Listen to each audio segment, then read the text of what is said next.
Le chlore est un électrolyte qui représente 70% de tous les anions de notre organisme et joue donc un rôle incontournable pour notre bon fonctionnement.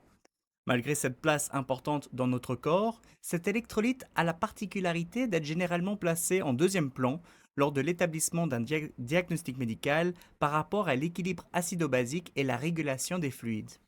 En effet, les variations de chlore suivent souvent celles du sodium, et de ce fait, en médecine, il est souvent priorisé l'interprétation du taux de concentration en sodium, car c'est lui qui agit comme le pilote principal du volume extracellulaire, tandis que le chlore est plutôt son suiveur.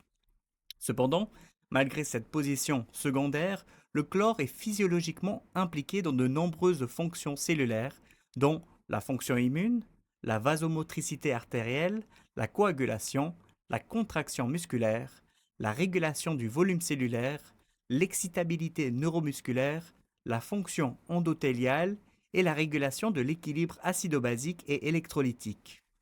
Le taux de concentration plasmatique normal du chlore, ou chlorémie, chez l'adulte se situe généralement entre 95 et 108 millimoles par litre.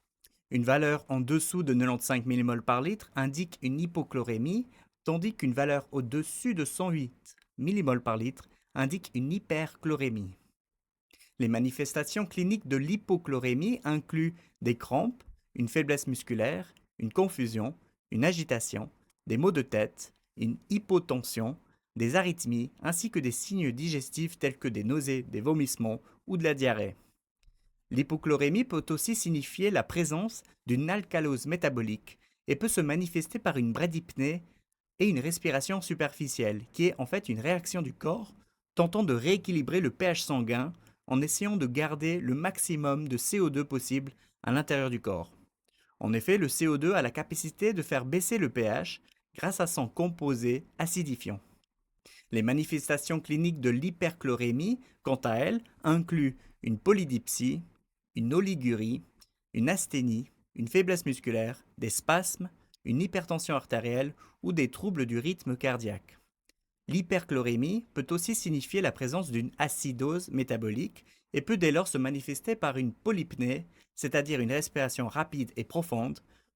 Dans ce cas, le corps essaye d'évacuer un maximum de CO2 pour essayer de rééquilibrer le pH sanguin. En soins infirmiers, la surveillance du chlore implique la surveillance des paramètres vitaux, de l'état mental, de la fonction rénale et de l'état respiratoire.